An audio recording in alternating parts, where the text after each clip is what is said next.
Quarta corsa dall'Arcoveggio, un miglio per cavalli di 3 anni, sono 9 dopo il ritiro di Flash Black Pitts, Flying Dancer, Fanello, Fauno Spritz, Face to Face F, Fiona Drey in prima fila, Filo d'Oro Matto, Ferdinand, Forgido, FBI B in seconda. I favori sono in chiusura per Fanello e Face to Face molto vicini. Macchina che accelera, partiti con Face to Face F che va a condurre nei confronti di Fanello, all'esterno veloce anche Fiona Drey che però per il momento rimane confinata al largo e cerca poi di ripiegare in terza posizione, operazione che riesce a metà della piegata davanti a Flying Dancer. 200 iniziali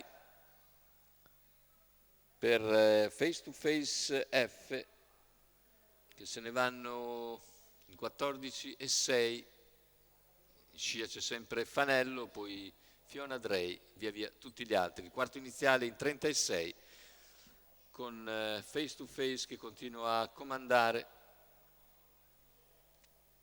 All'esterno cerca di farsi luce Fiona Drey che ha spostato dalla corda per anticipare Fauno Spritz, 600 in 47 e 7. Sul rallentamento 17,1 la curva. Fiona Drey avvicina Face to Face, non ha alcun interesse ad accelerare il ritmo di gara. Percorsi esterne anche Fauno Spritz seguito da Filo d'Oro Matto e poi FBI B, 800 che se ne sono andati in 1,3,5 con un secondo quarto addirittura in 32 e 9.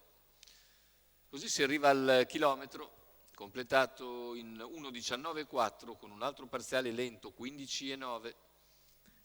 Face to Face in vantaggio a 500 dall'arrivo, seconda posizione per Fanello, poi all'esterno la terza ruota di Fauno Spritz che sprinta a 400 dalla conclusione, quando però Face to Face accelera, Fanello sempre in schiena,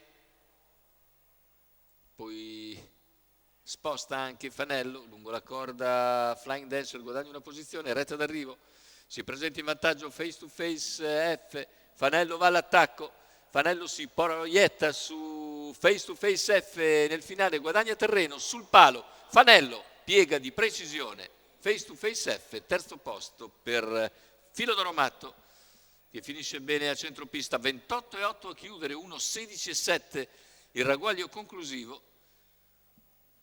Dopo un primo chilometro di tutto comodo, 600 finali davvero molto veloci, con particolarmente svelto il quarto finale, vedete Fanello ugualmente guadagna terreno su Face to Face F per piegarlo di precisione in prossimità del palo, mentre più indietro Filo d'Oro Matto fa su il terzo posto.